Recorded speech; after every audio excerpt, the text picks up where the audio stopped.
Hey everyone, welcome back to the English Conversation Podcast. I'm Sarah. And I'm Mike. And today I want to start with a question. Okay, go ahead. When was the last time you spent a full day without your phone? Not an hour, not a morning, a full day. Oh, that's a big question right out of the gate. It is. And I'm asking because last weekend I actually did it. Not on purpose. My phone died on a Saturday morning and the charger was at my office. So I had this whole day just sitting in front of me. No phone, no scrolling through Instagram, no checking messages every 15 minutes. And you survived? I survived. Barely, but I also came out the other side thinking about it in a way I wasn't expecting. So today we're going to talk about what actually happens when you put the phone down. The good, the uncomfortable, and the honestly kind of beautiful. I love this topic because I think most of us are addicted, and I mean that word seriously, addicted to our phones, and we don't even fully realize it until someone takes it away. Exactly. And this isn't about saying phones are bad. They're not. They're incredible tools. But today we want to ask, who are you when the phone is gone? Okay, before we get into it, a quick note on the level. This is a B1 to B2 episode, so it's great for intermediate learners. Don't stress if some parts feel a little fast. Just stay with us. Your brain picks up more than you think it does. And at the end of the script, we've included a reference list of 20 vocabulary items and phrasal verbs that come up naturally in today's conversation. Scroll through them after you listen or use them as a study guide, whatever works for you. Right, and if today's episode resonates with you, leave us a comment. Tell us, when did you last go a whole day without your phone? We genuinely love reading what you write. Okay, Saturday morning. My phone is dead. Let's go. So walk me through it. You wake up Saturday morning. What's the first thing you normally do? Reach for my phone. Automatically. My eyes aren't even open properly and my hand is already moving toward the bedside table. It's pure autopilot. I don't decide to do it. My body just does it. Same. I think most people are like that now. The phone is basically the first face you see in the morning. And on this Saturday, my hand reaches across and finds nothing. The table is empty, and there's this strange little moment of panic, like, wait, where is it? What's happening? Your brain genuinely doesn't know what to do. It doesn't. I lay there for a moment just staring at the ceiling, and the silence felt, I don't know, thick, like it had a weight to it. I'm so used to filling in those first few minutes with noise and notifications that just lying there felt wrong. It's almost like the silence becomes uncomfortable because you've forgotten how to be in it. That's exactly it. Normally, I tune out the morning, the actual physical morning, the light coming in, the sounds outside, because I'm already somewhere else inside my phone. But this time, I had no choice. I had to be in the room. And what did that feel like once the panic settled a little?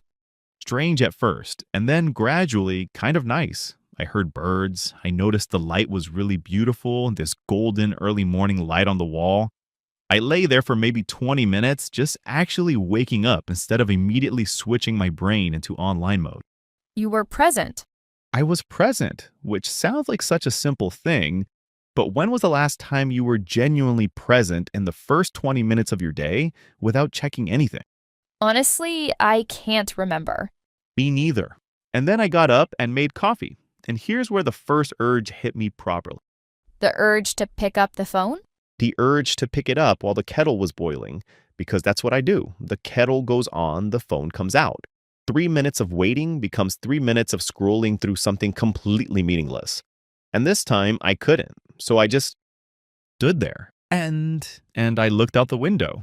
And I noticed my neighbor's cat sitting on the wall opposite, staring at me very seriously. A very important cat. Very important. We had a real moment, me and that cat. And I thought, I walk past that wall every single day, and I have never once noticed there's a cat on it, because I'm always looking down at a screen. You tune out the world when you're on your phone. You're physically in one place, but mentally somewhere completely different. Right, you're in your kitchen, but you're actually in someone else's holiday photos from 3 years ago. That's so real.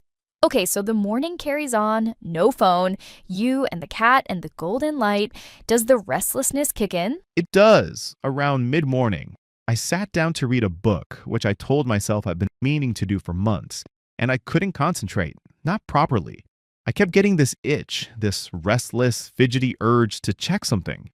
I didn't even know what I wanted to check, just something. It's almost like your brain has been trained to expect a reward every few minutes. A notification, a like, a new message, and when the reward stops coming, it gets agitated. Agitated is the right word. I caught myself picking up my water glass and looking at it as if it might have a notification on it. No! I'm serious. My hand just picked it up out of habit. The physical gesture of reaching for and picking up a small rectangular object. Your body missed the phone even when your brain was trying to move on. And it took about an hour, a full hour, for that restlessness to start to drift off.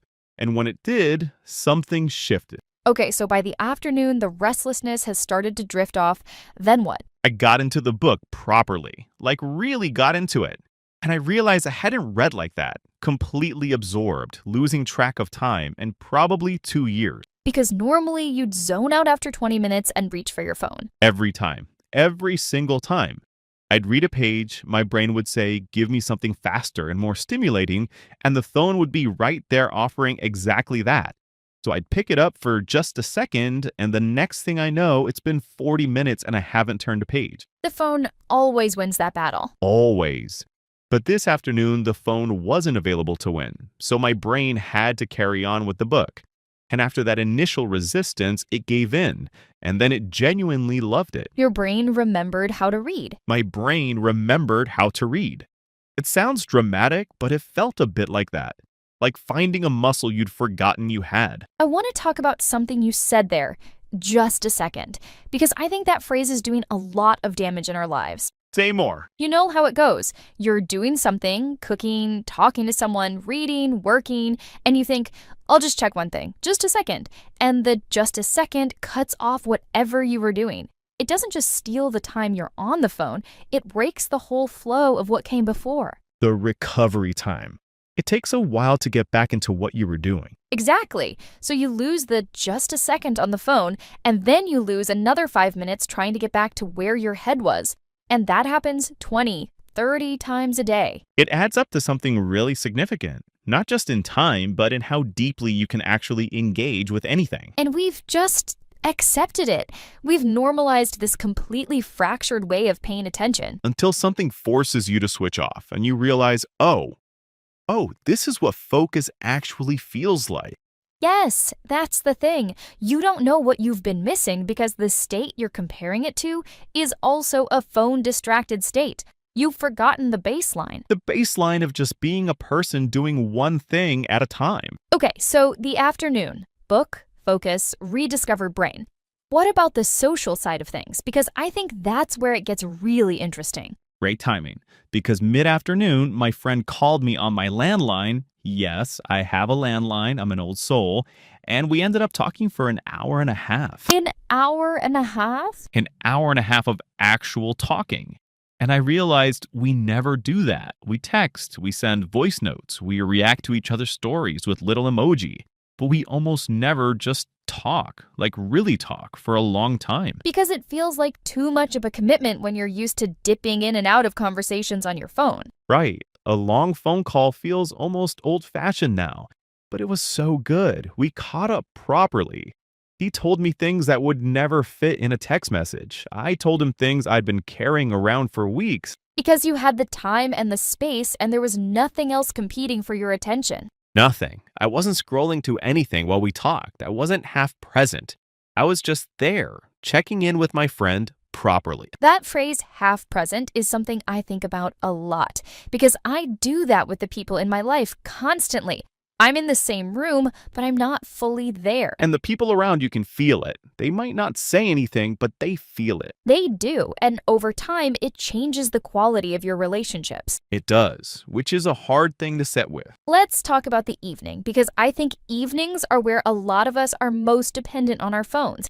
It's wind down time, and the phone is right there. Absolutely. And this was honestly the hardest part of the day for me. Tell me. So evening comes. I've had this surprisingly good day, read, talked to my friend, cooked dinner without looking at a recipe on my phone, which was a whole adventure in itself. How did that go? There was too much garlic, but that's fine. The point is, I got to the evening and I sat down on the sofa and I had this massive wave of, I don't know, not quite loneliness, more like emptiness. Because that's the time you'd normally pick up the phone and zone out. That's exactly the time. Evening is when I scroll through everything, the news, social media, YouTube.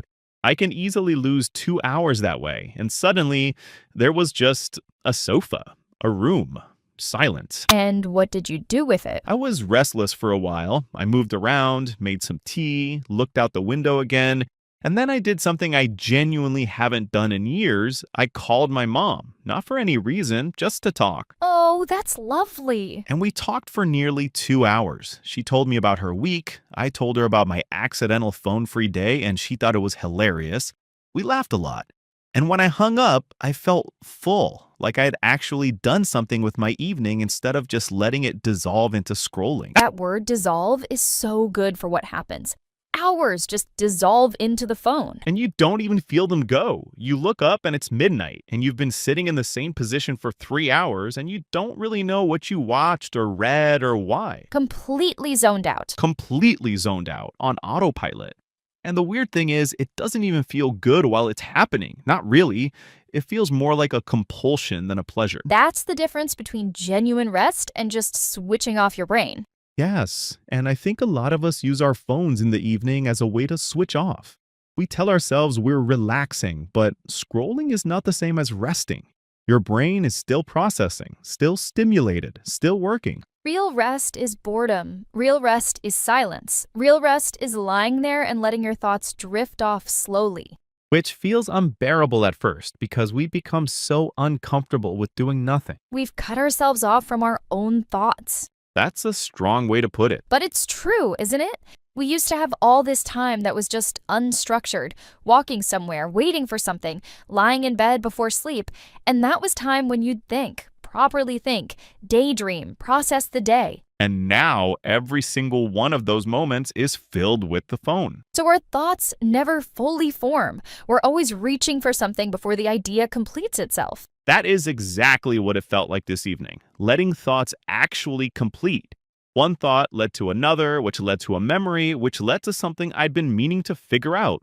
And I actually figured it out just by sitting there and letting my brain carry on without interruption. Because your brain is very good at its job when you give it a chance. It just needs you to look up from the screen long enough to let it work. So the day ends, you go to bed, and you wake up the next morning still with no phone, because it's still at the office. What did Sunday feel like? Sunday felt different. Not dramatically different, but different in a quiet way. Oh. I woke up and I didn't reach for anything. That automatic, on autopilot reaching, it was still there, the impulse, but it was softer. And when my hand found nothing, I didn't panic. I just lay there and looked at the ceiling again and thought, okay, good morning. You were less cut off from yourself. That's a nice way to say it, yes. Like I'd cut back on something that had been dulling me a little, and things felt clearer, more textured. I noticed more. And then Monday comes, and you go to the office and pick up your charger, and your phone comes back to life. What happened? I turned it on, and there were 47 notifications. 47?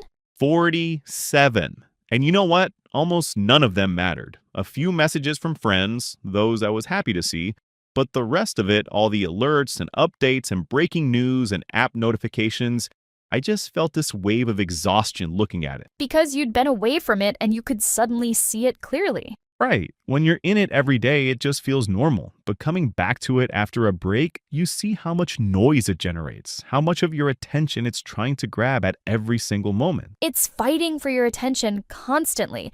Every app, every notification, every alert is designed to pull you back in. Designed. That's the key word. It's not an accident that it's so hard to put down. These things are engineered to be addictive. And knowing that doesn't necessarily make it easier to cut back on your usage, but it does change how you see it. It changes your relationship with it. You stop feeling like it's just a neutral tool and you start noticing that it has an agenda. Its agenda is your attention, as much of it as possible for as long as possible. And once you see that, you can't unsee it. So what changed in practice after the 2 days? A few things. I started leaving my phone in another room at mealtimes, which sounds so small, but it makes dinner completely different. Because you actually look up. You look up, you taste the food. If you're with someone, you talk to them. If you're alone, you actually sit with your own thoughts for 30 minutes instead of filling in every silence with content.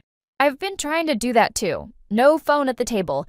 And the first few times it feels uncomfortable, like something's missing. But then you adjust and it starts to feel normal again.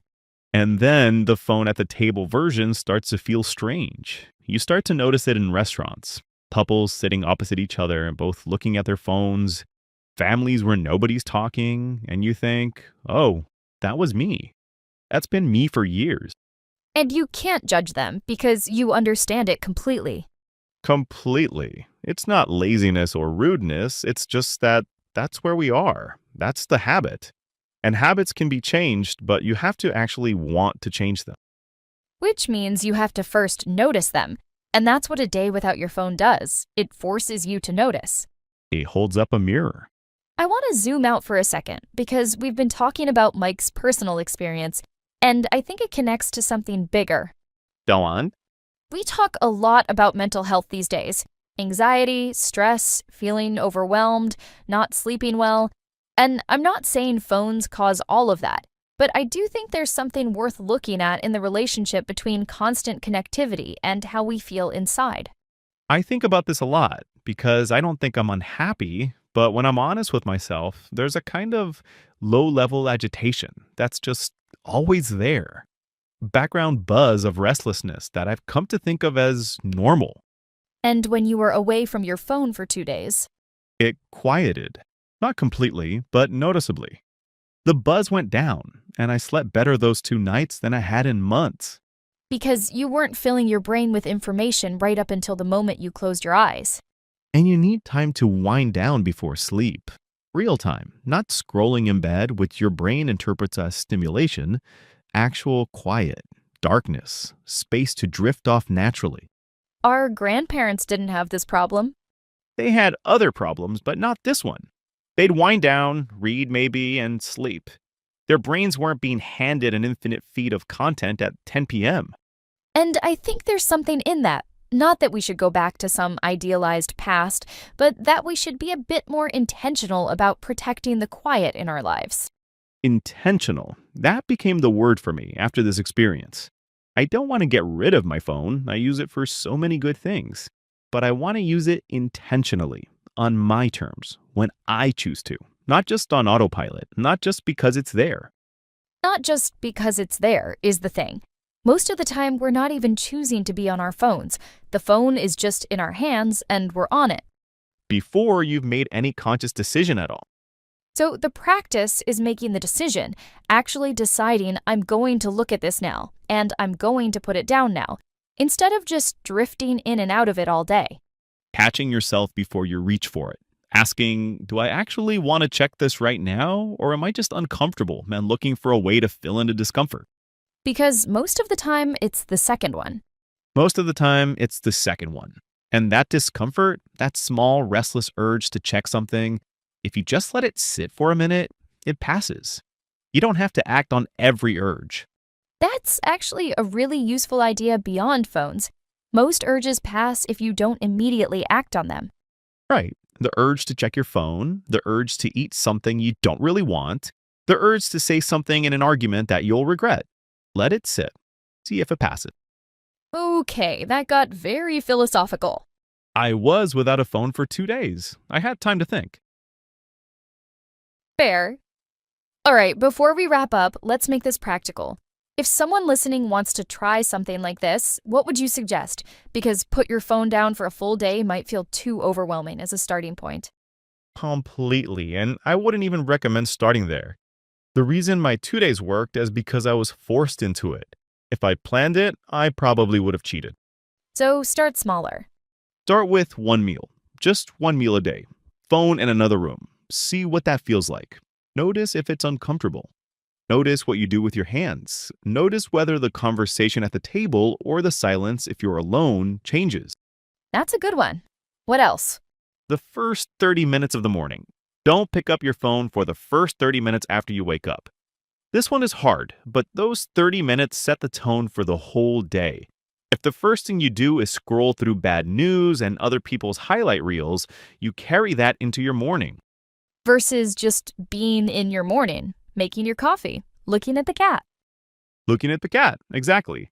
And the third one, last thing at night. Switch off an hour before bed. Not just your phone, the screen, all of it. Read, stretch, talk to whoever you live with. Lie in the dark and let your brain wind down properly. These all sound simple, but they are genuinely hard because the phone is designed to pull you back. Every time you put it down, something is waiting to pull you back in. Which is why you have to make the environment work for you. Put the phone in a drawer. Charge it in another room at night. Make it physically harder to reach for. Out of sight, out of mind. Exactly, because we're not strong enough to resist it when it's right there. Nobody is. The engineers who design these apps don't even let their own kids use them freely. That tells you something. It tells you everything. And the goal isn't to never use your phone. The goal is to use it and then look up. And when you look up, see where you are. Notice the light. Notice the people. Notice the cat. Notice the cat. I feel like that's the message of today's episode. Notice the cat. That is our message. I stand by it. Okay, so today we talked about what really happens when you spend a day without your phone. The discomfort, the restlessness, the moment the buzz quiets down, the conversations that only happen when there's nothing to scroll through. And we're not here to tell you what to do. We're just inviting you to notice, because once you notice, you have a choice, and choice is everything. In the comments, we want to hear from you. Have you ever done a day without your phone, accidentally or on purpose? What was the hardest moment? What surprised you? Or if you've never tried it, what do you think would be the hardest part for you? Morning without the alarm? Evenings without Netflix? Tell us honestly. And scroll through the vocabulary list at the end of the script. 20 phrasal verbs and keywords from today, all used naturally in the conversation. They're great for your B1 to B2 English. Thank you so much for listening. Really, you're putting in real effort by learning this way, and we see that. This is Sarah.